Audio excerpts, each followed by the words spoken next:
There is no definitive answer to this question, as there could be many reasons why people go missing in Canada. Some possible explanations include crime, mental health issues, or accidental deaths. Additionally, it is worth noting that the number of missing persons reported in Canada varies significantly from year to year, so it is difficult to make any concrete conclusions. One thing is for sure, Canada does have missing cases like the one we bring you in this video.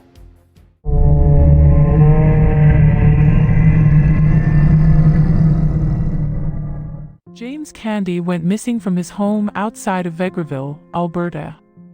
James had a large blended family, and in 2014, they lost his older brother David to alcohol poisoning. David and James were close, so James' parents say that David's death took a toll on him. James also experienced bullying at school due to his slight frame. James is the youngest of 6 siblings. His parents describe him as quiet and normal, with a wicked sense of humor. He loves baseball, animals, and his dog Reggie.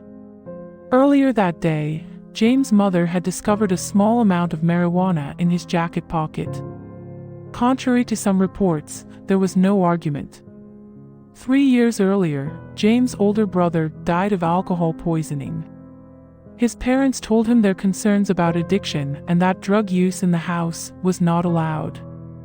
James loved life on the farm, but he knew that if he pursued a career in rodeo, he would have to submit to drug testing.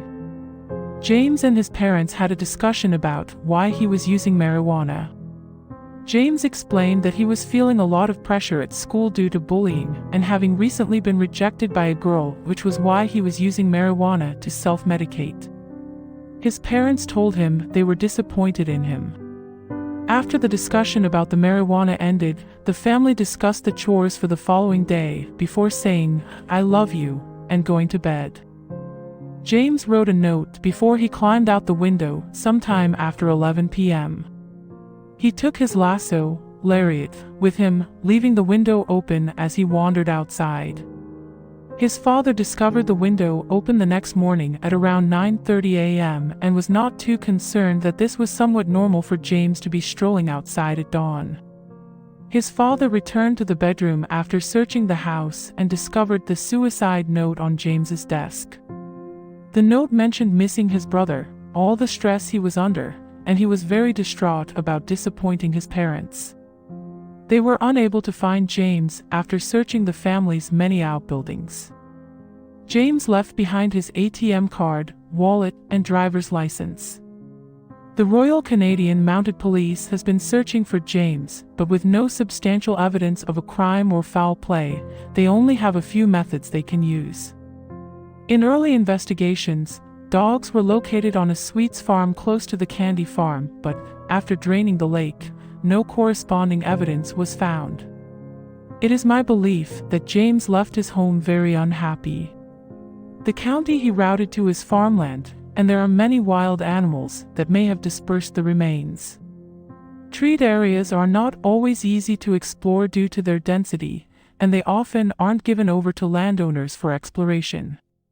Because of the people have said, the odds are high on not discovering James' remains.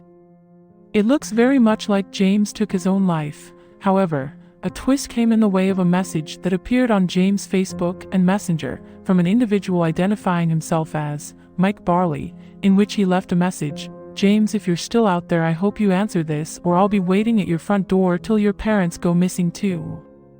Was this a valid threat? Could this Mike Barley be aware of James's location? Was this just an online troll seeking cheap thrills at the cruel cost of a family eager to find their son? Colin immediately called the police, who instructed him to try to seek a dialogue with the stranger, but he never responded. There is no social media activity or banking activity to suggest James is in the United States, but his disappearance leads people to speculate that. If James had left with his rope to kill himself, there's no doubt that substantial evidence would have surfaced to prove this. But there's no proof. If James is merely running away from home, he could possibly be in any type of location in the country by now. This one individual story presents a dilemma for the news media, compared to the larger media outlets like the Canadian Broadcasting Corporation, given that this is but one of many thousands of missing kids who are in peril. I have to comment that so many young adults go missing in Canada. Is this just coincidence, or are there more sinister motives going on? Another missing person disappeared without a trace. Someone out there must know something. Is it you?